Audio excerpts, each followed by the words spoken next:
आज का हमारा टॉपिक है सीपीआर मतलब कार्डियोपल्मोनरी रिससिटेशन। सीपीआर किसके ऊपर स्टैंड करता है? तो सी मतलब कार्डियो मतलब हार्ट, जिसे हिंदी में हम उसको दिल कहते हैं। पी फॉर पल्मोनरी मतलब लंग्स, जिसे कि हम हिंदी में कहते हैं फेफड़े। R for resuscitation recover. तो सीपीआर मतलब क्या है? तो सीपीआर जो है वो बेसिकली एक इमरजेंसी प्रोसेस है।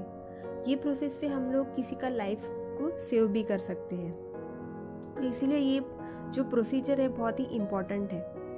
तो इसमें क्या होता है कि हम लोग बाहर से आर्टिफिशियली वो व्यक्ति को जिसे प्रॉब्लम है, जिसका दिल काम करना बंद हो चुका है, उनको हम आर्टिफिशियली रेस्पिरेशन साथ ही एक्सटर्नल मसाज देते हैं, जिसके कारण क्या होगा कि जिसका दिल जो है वो काम नहीं कर रहा है, तो बाकी जो हमारे वाइटल ऑर्गन है इम्पॉर्टेंट, जैसे कि ब्रेन है, हार्ट है, किडनी है, लंग्स है, तो इनको ब्लड सप्लाई नहीं होगा तो वो जल्दी ही डेड हो सकते हैं। तो उनको जिंदा रखने के लिए हमें एक्सटर्नल मसाज करते, एक्सटर्नल जो प्रोसेस है आर्टिफिशियली ब्रीदिंग देना बहुत इंपॉर्टेंट हो जाता है, जिसे कि हम सीपीआर कहते हैं। तो इससे क्या होगा कि हमारे वाइटल्स ऑर्गन की डेथ भी नहीं होगी और आर्टिफिशियली उनको कुछ समय तक एटलीस्ट हम लोग ब्लड सप्लाई करते हैं।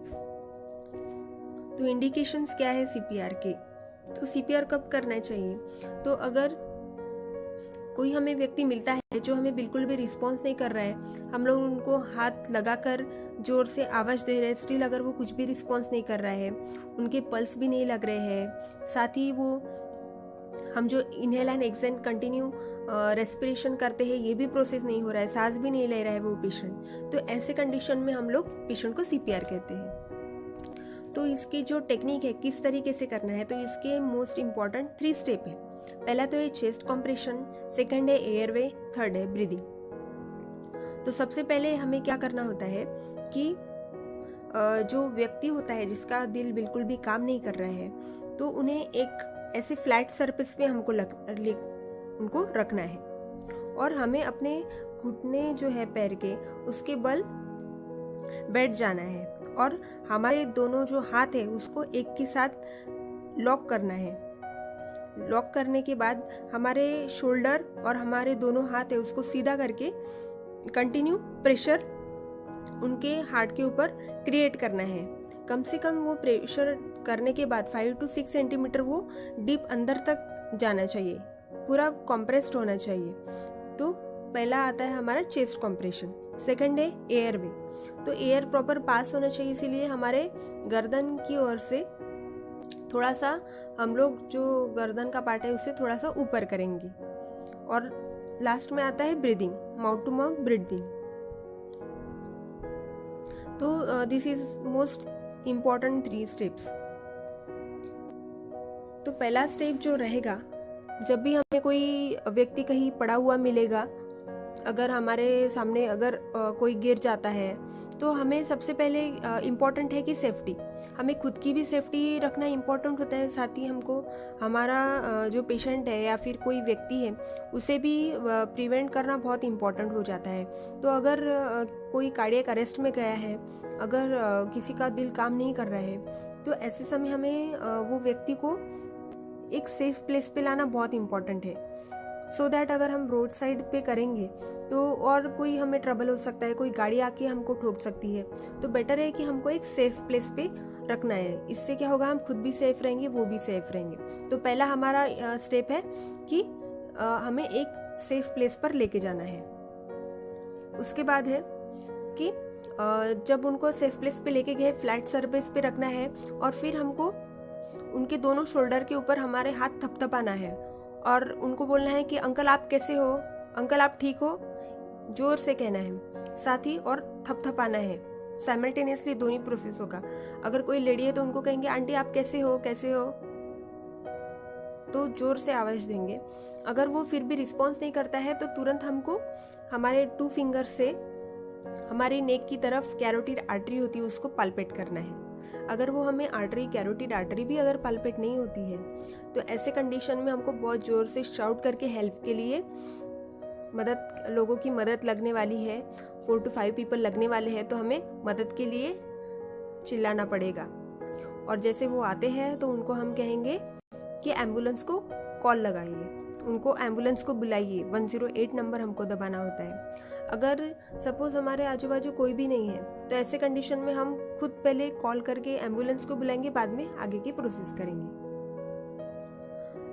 तो जैसे ही हो जाता है, हमने शाउट कर दिया, हेल्प मांग ली, कोई आकर एम्बुलेंस बुला लो ऐसा बोल दिया, उसके बाद हमको शुरू करना है 30 बार चेस्ट कॉम्प्रेशन। पहली हमारी प्रोसेस ये रहेगी कि हम कॉम्प्रेस कर देंगे 30 टाइम्स। होने के बाद थोड़ा सा नेक ऊपर कर देंगे सो दैट कि एयर प्रॉपर पास हो, और हम लोग 2 टाइम्स उनके 2 ब्रीथ्स करेंगे, माउथ टू माउथ ब्रीथ देंगे उनको। अगर हमें लग रहा है इन्फेक्शन का डर लग रहा है तो हमें एक रुमाल रखकर हम लोग उनको ब्रीथ दे सकते हैं। तो अगर वो भी हमें कंफर्टेबल नहीं है तो हम लोग अम्बू बैग अगर है तो उसका प्रयोग कर सकते हैं। अगर ये भी नहीं तो फिर हम लोग 2 सेकंड रुक के फिर से हम 30 टाइम्स कॉम्प्रेस करेंगे। तो नॉर्मली इसका जो रेशो है वो 30:2 होता है, 30 टाइम्स चेस्ट कॉम्प्रेशन और 2 टाइम्स ब्रीथ। तो इस तरीके से हम लोग प्रोसेस करेंगे। तो सीपीआर जो है वो हमें 1 मिनट में कम से कम 100 to 120 टाइम्स चेस्ट कॉम्प्रेस करना पड़ता है। 1 मिनट में इतने स्पीड से होना चाहिए, मतलब ऑन एन एवरेज हम लोग ऐसा अंदाज लगा सकते हैं कि 1 सेकंड में हमारा 2 बार चेस्ट को कॉम्प्रेस हो जाना चाहिए। और कितना डीप करना है तो चेस्ट कम से कम 5 to 6 सेंटीमीटर तक डीप होना चाहिए। और हमारा जो ब्रेस्ट बोन होता है, जिसे कि मेडिकल टर्म में हम लोग स्टर्नम कहते हैं, तो 1/3 पार्ट इसके, अगर हम वो बोन का 3 पार्ट्स करते हैं तो जो लास्ट का 1/3 पार्ट रहेगा वहां पे हमको रखकर कॉम्प्रेस करना है 5 to 6 सेंटीमीटर। तो अगर हम लोग पेशेंट को 6 मिनट्स के अंदर अगर हम लोग सीपीआर देते हैं तो हम लोग सडन डेथ को प्रिवेंट कर सकते हैं। तो इसीलिए हम सभी को सीपीआर आना बहुत ही इम्पोर्टेंट है। ऐसा नहीं है कि हम लोग डॉक्टर ही होना इम्पोर्टेंट है, एक सादा नॉर्मल पर्सन भी ये कर सकता है। And it's an very very बहुत ही ईजी प्रोसेस है। अब अगर हमारे पास एईडी मशीन है तो बाकी हमें कुछ भी ये तामझाम करने की ज़रूरत नहीं है। अगर एईडी मशीन है, जैसे ये एयरपोर्ट पे भी अवेलेबल होता है, रेलवे स्टेशन पे भी होता है, हॉस्पिटल में तो होता ही है। तो एईडी अगर मशीन है तो वो 2 रेड कलर के पैच रहता है, तो वो पैच हमको हार्ट की ओर लगाना पड़ता है एक, और वहाँ पर जैसे जैसे हमको इंस्ट्रक्शन आते हैं वैसे वैसे हमें फॉलो करना होता है। तो जब वहाँ पर इलेक्ट्रिक करंट आता है तो उस टाइम में हमको दो लोग लगते हैं एईडी मशीन लगाने के लिए। तो जैसे करंट पास होता है वहाँ पर इंस्ट्रक्शन आते वैसे हमको दूर हो जाना पड़ता है, और जब वो बोलते हैं कि कॉम्प्रेस करो, जैसे जैसे इंस्ट्रक्शन देते वैसे वैसे हमको फॉलो करके आगे की प्रोसेस करना होता है। तो एईडी मशीन है तो इस तरीके से हम लोग कर सकते हैं। तो इस तरीके से हम लोग ये कंटिन्यू प्रोसेस करके जैसे एम्बुलेंस आती है पेशेंट को शिफ्ट कर देंगे। तो अभी हमने जो भी अभी डिस्कस किया है उसको मैं फिर से एक बार रिवाइज कर देती हूँ कि जैसे हमें पेशेंट मिल गया या फिर कोई व्यक्ति मिल गया, उनको हम सेफ प्लेस पर लेके गए। सेफ प्लेस पर लेके जाने के बाद हमने उनका रिस्पॉन्स चेक किया, hello uncle are you okay, hello aunty are you okay, press कर दिया उनके शोल्डर के ऊपर, थपथपाया, बट स्टिल रिस्पॉन्स नहीं किया तो हमने कैरोटिड आर्टरी जो है नेक के पास उसको पल्पेट किया, नहीं हुआ तो फिर हमने हेल्प के लिए लोगों को आवाज़ दिया, उनको एम्बुलेंस बुलाने के लिए कहा, और उसके बाद हमने 30 टाइम्स चेस्ट को कंप्रेस कर दिया। उसके बाद थोड़ा सा नेक को ऊपर करके सो दैट एयर पास हो वो कर दिया, 30 टाइम्स कंप्रेस कर दिया। सेकंड में थोड़ा सा एयर टील करके 2 टाइम्स ब्रीथ कर दिया। तो इस तरीके से हम लोग प्रोसेस करते हैं। तो आप होप कि आप इस तरीके के आपको समझ में आया आज का सेशन, और आप इसको यूज़ करोगे और हमारी हेल्प से हम किसी का लाइफ बचा सकते हैं। तो आज के सेशन में हमने बहुत ही इंटरेस्टिंग सीखा है। So this is all about today's session. Thank you.